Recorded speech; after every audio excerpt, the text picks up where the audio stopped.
ঠিক আছে ফোন দিও না, আমি দিব না। কিন্তু আমি ভুলে গেলাম 2টার পরে ছেলেটা খানা খাইতে বসে আবার ফোন দিল।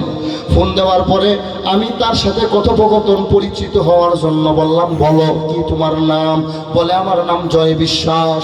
তাহলে আমার সাথে কি সম্পর্ক? আমি কি উপকার করতে পারি? বলে হুজুর আমি আপনার হাতে হাত রাইখা কালেমা পড়তে চাই। জোরে বলেন না সুবহান, আরো জোরে বলেন না সুবহান। আমি বললাম, কে হে যুবক, তুমি কোন এলাকার কে? তোমারে আমি চিনি না জানি না, তুমি কে? তোমার পরিচয়টা দাও। ওয়াল্লাহি আল্লাহর কসম আমি খানাটার ভিতরে দিতে পারি না। আমি শুই না বলি আল্লাহ পাক কি নিয়ামত দান করছেন। ছেলেটারে বললাম, ভাই তুমি আমার কাছে একটু পরিচয় দাও, বলো তুমি আমাকে আমার কাছে কেন কালেমা পড়তে চাও? এলাকায় তো কোনো আলেমের অভাব নাই, তুমি নরসিংদী এলাকায় দেখো রায়পুরাতা নাই, তোমার নাম জয় বিশ্বাস, ওই এলাকায় তো আলেম আছে। বলে হুজুর আমি ডান্স ক্লাবে এই যে ডেক সেট আছে এগুলার কাজ করি, গান বাজনার কাজ করি। আমি রাতের বেলায় রাত 3টার সময় হেঁটে হেঁটে বাড়ির দিকে যখন কর্মস্থল থেকে যাই, হঠাৎ করে আমার মোবাইলে ফেসবুকে আপনার একটা বয়ান শুনলাম। বয়ানটা শুনতেছিলাম জাহান্নামের বয়ান। জাহান্নামের বয়ানটা শোনার পর আমি সাধারণত কোনো বয়ান কখনো শুনি না, হঠাৎ করে আসছে, আমি মজা লাগে এই জন্য শুনেছি। কিন্তু 1-2 মিনিট শোনার পরে আরো আগ্রহ বাড়লো। ছেলেটা আমার সাথে প্রায় 15 মিনিট কথা বলল। ছেলেটা বলে, হুজুর আমি যখন আপনার বয়ানটা শুনি আমার শরীরের যেন পশম দাঁড়ায় যাইতেছে, এরপরে মনে হইতেছে আমি কেমন জানি। অথচ হুজুর আমার পরিচয়, আমার নাম জয় বিশ্বাস, আমার মায়ের নাম কি বিশ্বাস জানি বললো, বাবার নাম কি বিশ্বাস, আমার কাছে পূর্ণ ঠিকানা লেখা আছে। ছেলেটা ডাক দিয়ে বলতেছে, হুজুর আমি একটা খ্রিস্টান ধর্মের মানুষ, আমি খ্রিস্টান ধর্মে পালিত, আমি খ্রিস্ট ধর্ম পালন করি, আমি কালেমা পড়ব। আমি বললাম এরপরে কি করল? বলে বয়ানটা শুনতে শুনতে আমি একা যাইতেছিলাম, আমার সাথে কেউ নাই। তখন ভাবলাম এটা শুনে যাই কি বলে হুজুরেরা। বয়ান শুনতে শুনতে আপনার প্রায় 1 ঘন্টার বয়ান আমি বাসায় গিয়েও হেডফোন লাগাইয়া শুনেছি। কিন্তু আমি ঘুমাইতে পারি না, রাতের বেলা ঘুমাই কেমন জানি আমার শরীর ছটফট করে, ঘুমেই ধরে না। হুজুর বিশ্বাস করেন আমি গত রাত আমি ঘুমাইতে পারি নাই। খোদার কসম কোনো মিথ্যা কথা বলার জন্য ঘটনা শুনাই না।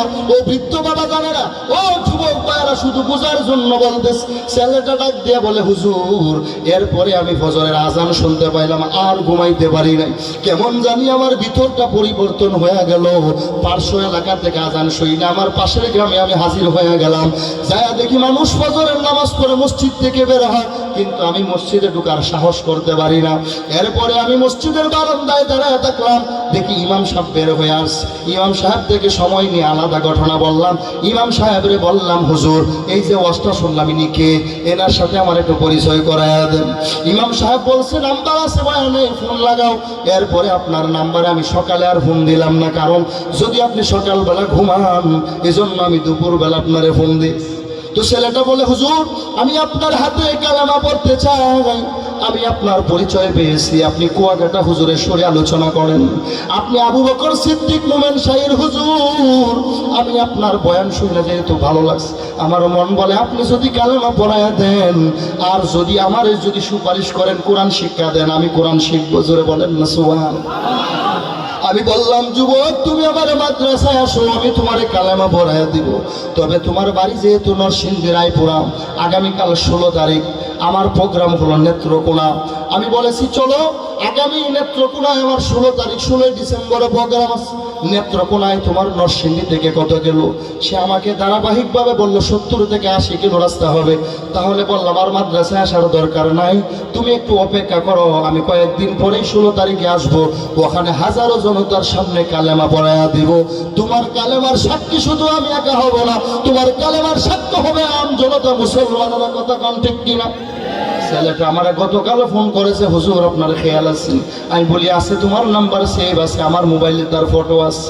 ছেলেটা খ্রিস্টান ধর্মের হয়ে কোরআনের বয়ান শুনে যদি পরিবর্তন হইতে পারে, ওরে মুসলমান, ও লড়াইয়ের মুসলমান, তুমি কেন পরিবর্তন হইতে পারবে না রে ভাই? তুমি তো আমারও ভাই, তোমার পা দুইটা আমার আগে দাও, সবার সামনে পায়ে ধরবো, কোনো লজ্জা করবো না। এরপরেও তুমি নামাজ পড়ো, পর্দা করো, হালাল পথে চলো, কোরআন অনুযায়ী চলো। খোদার কসম, খোদার কসম, যারা আল্লাহকে ভয় করেছে এরা একটাও